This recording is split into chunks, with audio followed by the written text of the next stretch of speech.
Welcome back to a brand new episode of Rebuilding the Palisades podcast hosted by DSI. I am Taylor Denser, and we are here with the illustrious Beth Cowan of Beth Cowan Project Management.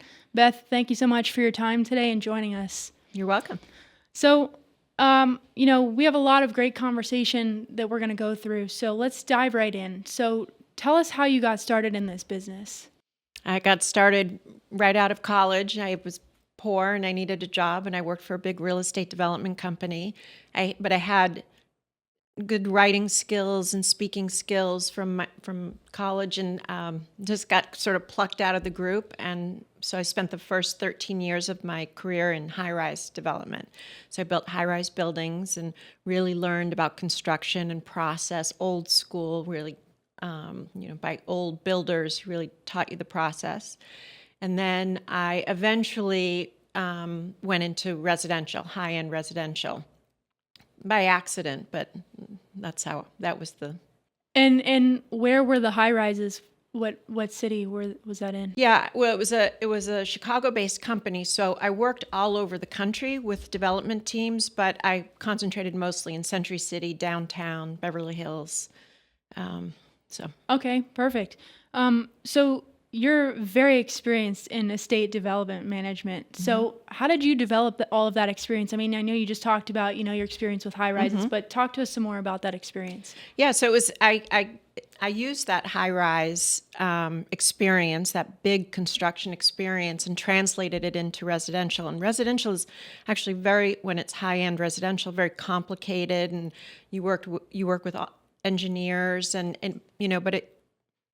I was able to kind of use that big build mentality, but in residential, and elevate the budgeting process and the scheduling process, and sort of take that commercial mentality and bring it to residential. And so the homes I started with were really quite large, $40-50 million budgets, 18 years ago, that was a big home then. Very neat, very neat. So your role is kind of foreign to a lot of people, right? So people they understand what an architect does, what a builder does. What's the role of a construction project manager? Right. So that's the right phrase. I started as a construction manager, and then it became really a project manager because you're managing the whole project. Today, this role is called owner's rep, an owner's representative, because you represent the owner, but you're still managing the whole project. So you manage the architects, the engineers, the consultants like DSI, the builders. You manage all of those people, and you report to the owner. And it's the owner, the owner's architect, or the owner's business manager, or the owner's attorney, whomever their team is. So it's sometimes viewed as like a luxury layer, but it's really becoming more and more a necessity. And because that's our skill set, we're able to manage everybody. It's much like a quarterback on a football team, or a producer of a movie. It's very similar skill set. Absolutely. And with that comes a lot of responsibility to take care of, you've got a lot of people that are collaborating on an effort. So that definitely puts some pressure on you, I'm sure, as well. High stakes situations. Yes. So talk to me, how do you charge for these services? How does that work? Well, so if I come in the project early, there are 3 phases to a job: pre-construction, construction, post-construction. That's ideal. And so I charge monthly for each phase. And pre-construction is light. The team is doing their work, and I'm just sort of watching them and sort of steering them a little bit. Construction is a heavier period, and I'm on the job sites every week, and I'm working with the teams. There's not only weekly job site meetings, but there's meetings with everybody else. And then post-construction is the clients moved in, and we're just closing out warranties, closing out the books, making sure they're comfortable, making sure they know how to live in the house, and then we sort of kind of fade out from there. Sure. So you sort of mentioned before, you take care of a lot, almost everything on behalf of the owner. So walk me through a luxury home budget.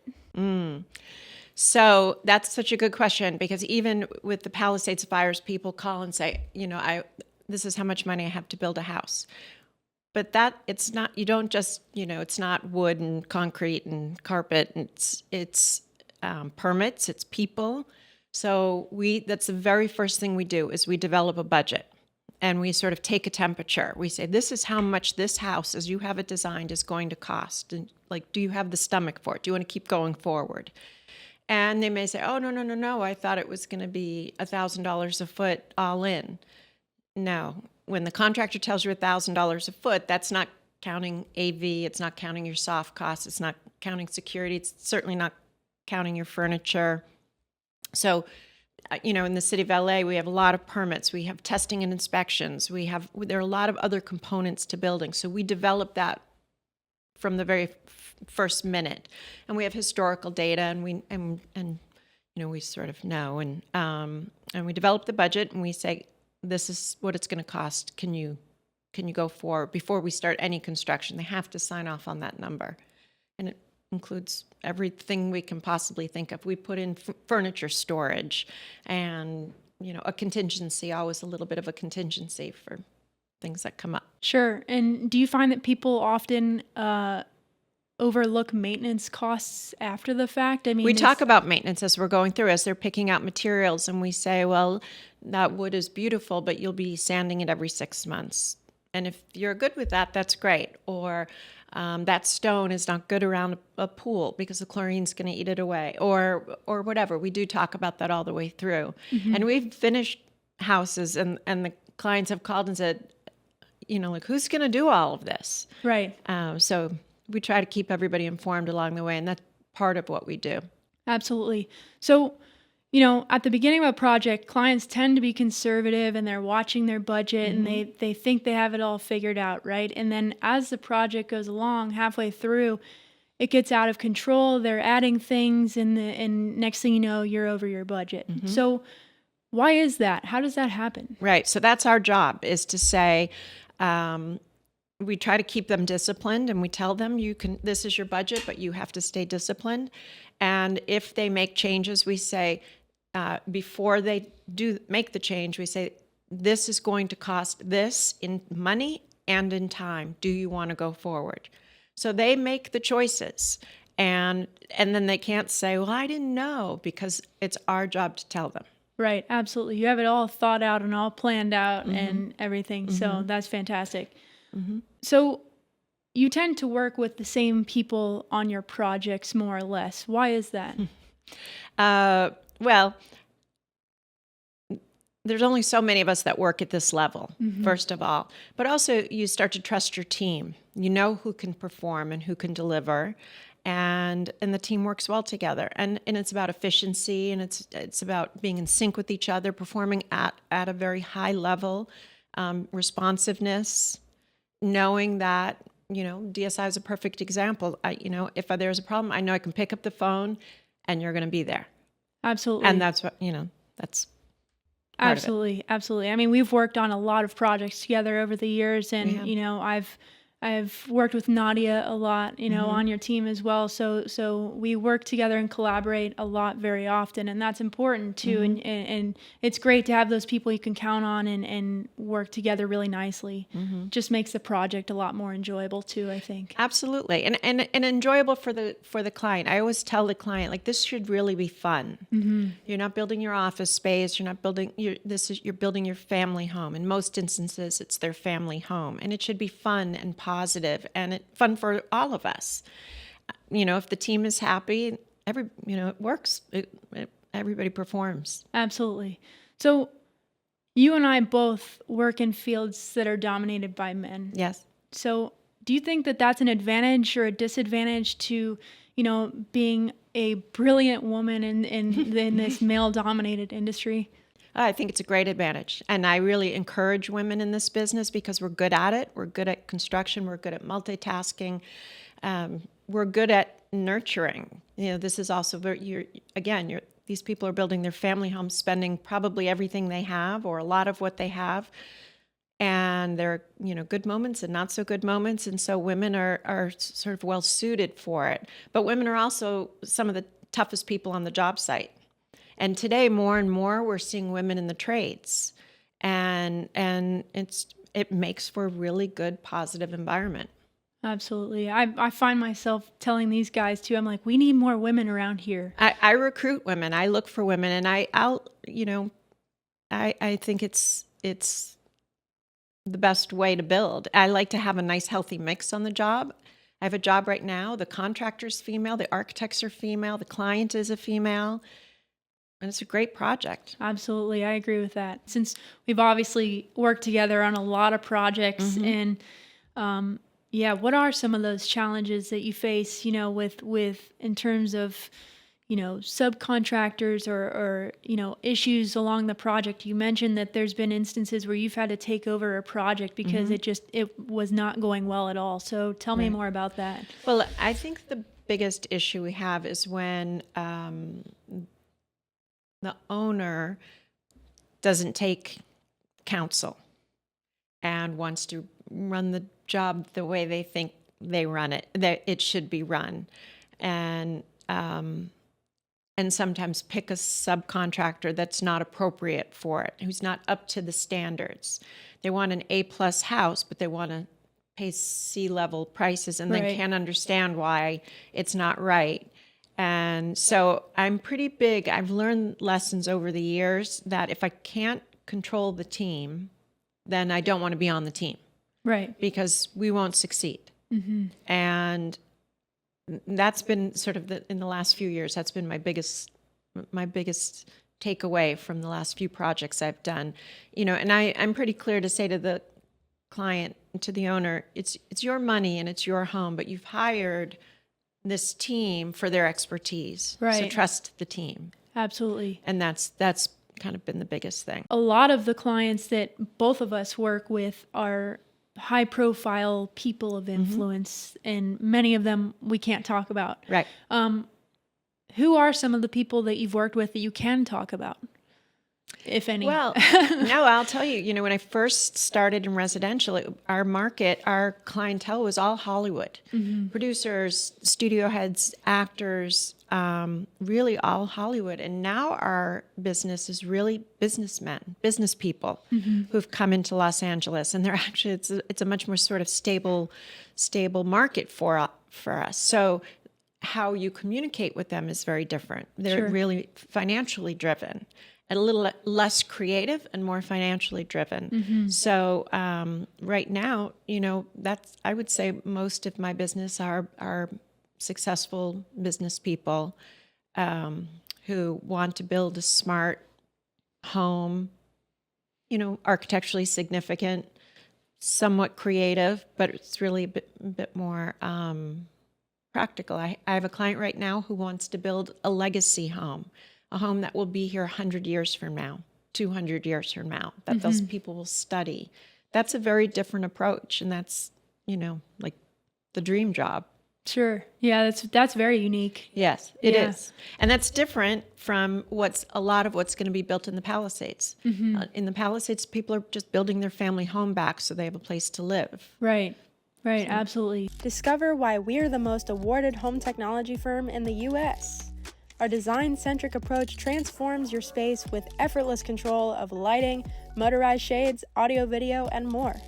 Our friendly experts guide you every step of the way, no tech speak, just smart, stunning simplicity. We provide years of care from our award-winning service and support team. Experience technology that feels as good as it looks. So kind of shifting gears here now, the Palisades Fire, obviously just a very traumatic, devastating event in LA history. So how does your role change now when you have a client who's lost everything? They've lost their homes, their personal artifacts. So how do you approach the rebuild process? How do you guide them through this and help them after they've experienced something like this? Yeah, so we spent a lot of time sort of gathering our team, gathering people we work with to be able to be resources to these people. They did, like anybody, you don't know, like everyone thinks, I'll just go get an architect and I'll build. Well, it's not that easy. And so what we have spent these last few months doing is just pointing people in the right direction and making contacts. For most people, the first thing, besides going through their insurance, the first thing they needed to know was, what can I permit? What can I design? What's 10% over? What does all that mean? And so we connected them with the right people. It's not, we're not necessarily going to get a lot of work out of this because people really have tight budgets. But we do have the unique skill set to be able to guide them and help them. And, we build big homes for very wealthy people. So it's nice to be able to give back to people who otherwise would not work with us. Absolutely. And, a lot of people are facing a lot of challenges with this process. I mean, insurance challenges for many.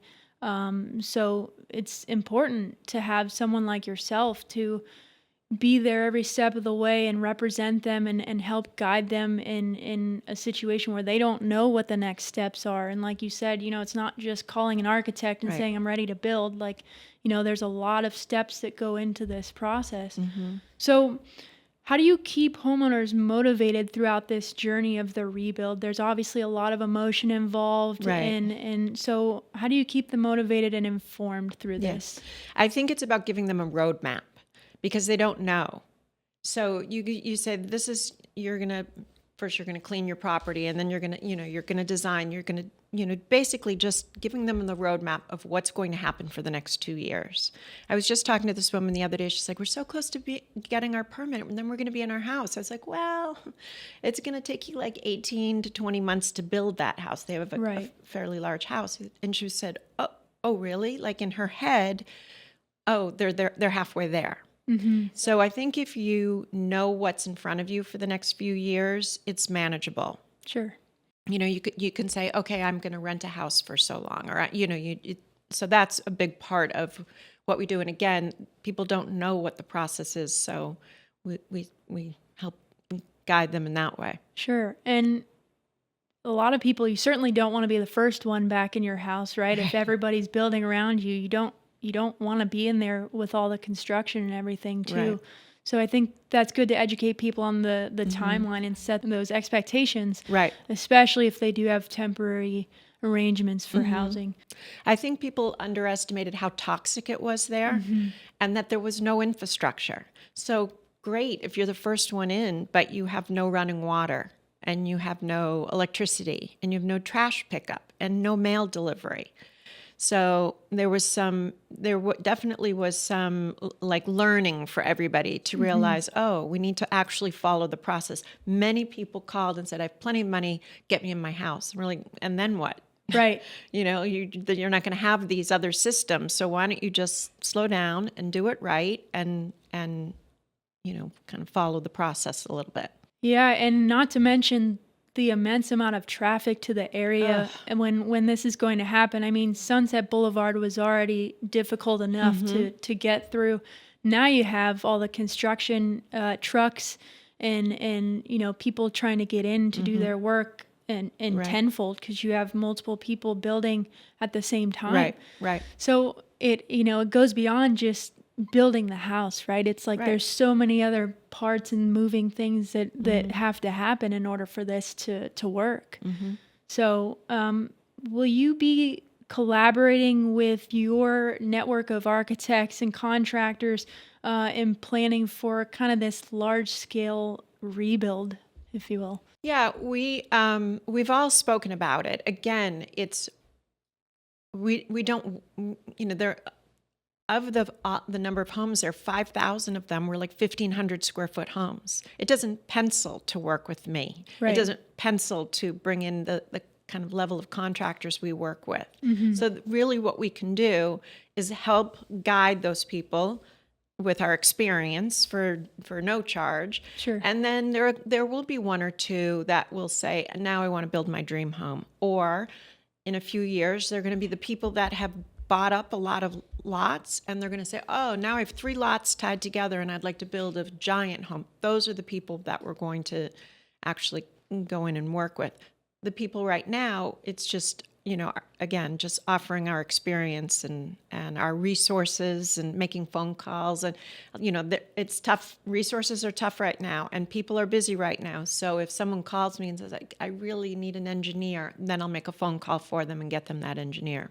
Sure. We're seeing a common trend that, people are predicting that, it'll be easy to get materials, but the labor to get, all of these homes rebuilt, we're going to have potentially a labor shortage. And so, when you consider all of those things and how much, the labor shortage, and then you have the permits and the challenges with the city and the insurance challenges. I mean, it's a lot. It's a lot to process, especially for somebody who just lost everything and, they're going through a lot. So, how do you advise your clients about, hiring the right types of people for the job and making sure that, the people who are brought in to do the labor aren't just, unqualified people? Right. How do you advise them? Yeah, that's a really good question, because that's the first thing we saw. We saw contractors from Texas and Colorado and Arizona coming in, and we're like, you don't know our codes. You don't. Right. So that's really a great question. And that's where I actually spend the most amount of time, is people call me and say, this is the architect I want to work with. This is the builder I want to work with. And I help vet them, or say, this is good, this isn't good. So it's going to continue to be a big issue for sure. Absolutely. So, expand on that a little bit. What do you see? What are some of your concerns that you see kind of with everything proceeding the way that it is? Well, it's quality of work for sure. It's also shifting our market a little bit. You don't want to. So on average in this market, let's just say it's $1,000 a square foot to build. And these people come from other markets and they say, but I can build your house for $400 a square foot. We know that's not sustainable in this market. Right. And so it skews everything. And then all of a sudden we're wrong. But in fact, what we know, because we know about code compliance and we know about materiality and all of that. So it'll be interesting to see what happens. Yeah. And that's a situation where, maybe they fall into that trap of somebody else can do it cheaper, and then halfway through the project they end up letting the team go and hiring somebody else to come in. Right. And at that point it's a whole mess. So that's 50% of my business is coming in and fixing a project. Okay. This guy told me he could do it, and it's a disaster. And then I have to go in and I assess everything, and 9 times out of 10 I say we have to change the team. Right. And because they hired the low guy, or or their cousin's neighbor, and you're like, well, they don't really build, but okay. Exactly.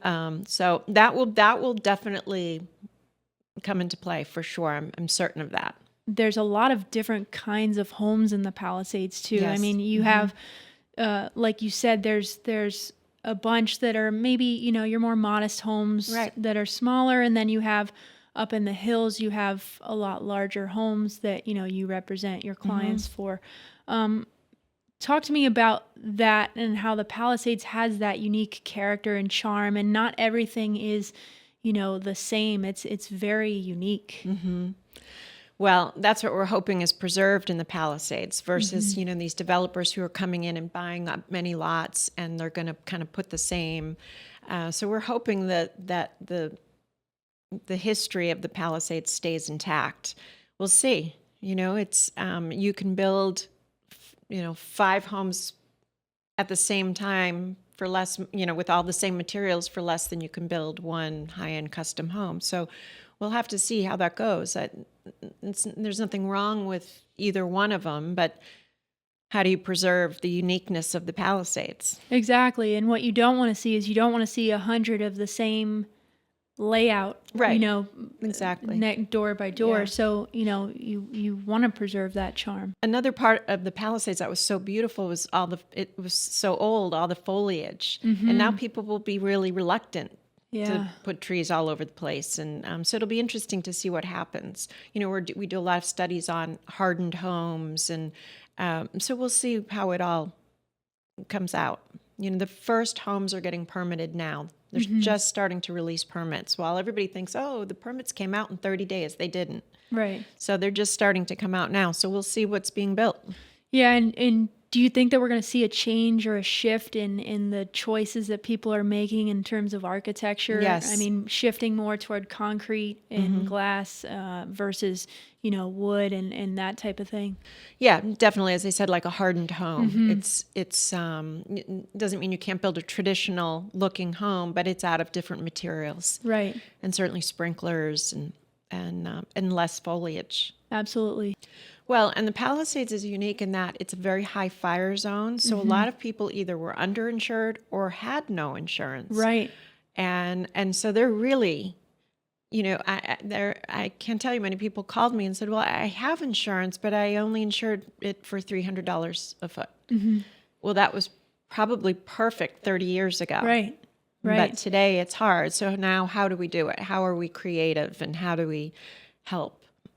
Absolutely. And, you know, there's to that point, there's a lot of people who, you know, maybe can afford to rebuild out of pocket and they don't need to rely on the insurance. But there's also a lot of people who can't afford to rebuild what they had before without insurance. And so they're running into these problems now where they're not getting that back. And so they're like, well, what do we do now? We can't afford to rebuild what we had before.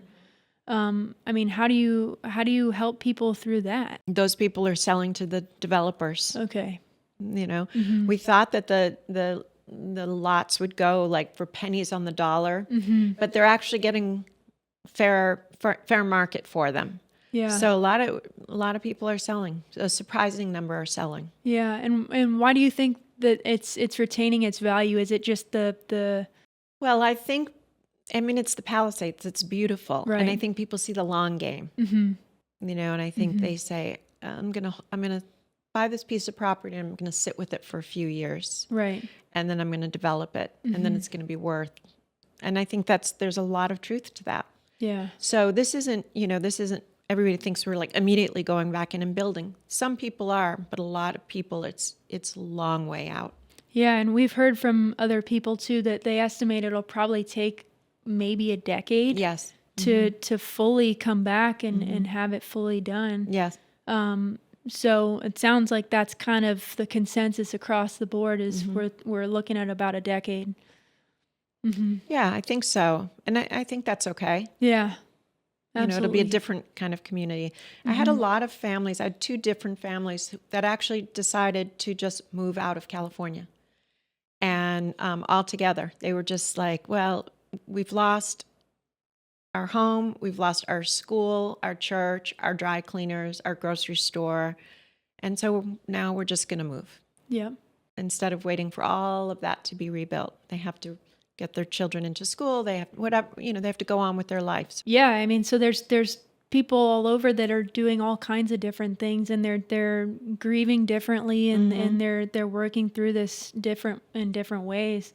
And coming together as a community to help rebuild not even just the homes, but the businesses also that were lost. And so it's going to take a collaborative effort all across the board. One thing I would add is the people that this is our market. This is, where we work for our long careers. We view these people differently than these other teams that are coming in from out of California. Right. There's definitely, I'm seeing in the people that I work with, there's not this like desire to get rich. It's more of a desire to help. How can I help you? How can I help build back? How can I help my community? Right. So that's also something I'm very mindful of. If someone comes in and says, oh, we're going to build out, and you could see them kind of licking their lips, I'm not interested in them. Right. And I will definitely dissuade the clients from working with them. Yeah, absolutely. Yeah, we're not same here. We're not interested in that either. We just simply genuinely want to help contribute to helping these people get their homes back. I agree. Yeah. So that's what it is at the heart of it all is coming together as a community and making this a group effort to rebuild. Yeah. So, to kind of wrap all of this up, if, a homeowner or anybody who needs these resources is looking for them, how can you guide them to those resources? What can they do? Who should they be contacting? Right. So as soon as this happened, we put something out on Instagram, and we reached out to all of our friends in the business and said, have them call us, and we'll give them all of our resources. We'll give them like step 1, step 2, steps, and who to stay away from, and just we've offered to help put together budgets. We've connected a lot of people with renderers who, because a lot of people don't know what they want, and they don't know how to read blueprints, and they don't know how to describe what their house used to look like. Right. And so we've connected people with with renderers who will draw that up for them. That's helped a lot. It's surprisingly how much it helps. It's been a great resource for people. I wouldn't have thought of before, but so that's kind of first and foremost. We'll give you all of our resources. A lot of times also we'll make phone calls for people because the resources are busy. Right. So it helps to have an entree. Right. And it helps to say, to call and say, these people are friends of mine and they really need your help. Or these people, this is what they're looking for. It's also hard to convey for a homeowner to convey what they're looking for because they don't know necessarily. Right. To explain to someone, well, you need a soils engineer, and they're like, what? Right. So, or you need Title 24 calculation. They don't, they just don't even know. That's why they need someone like you. Right, right. So we help with that, with just spelling that all out for them. And then there have been a few that we've spent a lot of time just making those phone calls and helping. And then they kind of get off on their own, and then they've called and said, well, we've decided we do want to retain you. We do need your help all the way through the process. And that's great too. But for right now, we're really just answering phone calls, and we've reviewed a lot of contracts for people. It's a language you don't speak every day. So we review a lot of contracts, refer a lot of people, and help put some teams together and hope for the best. Absolutely. Well, thank you again, Beth, so much for joining us today. It's been a pleasure having you. Thank you. My pleasure. Thank you.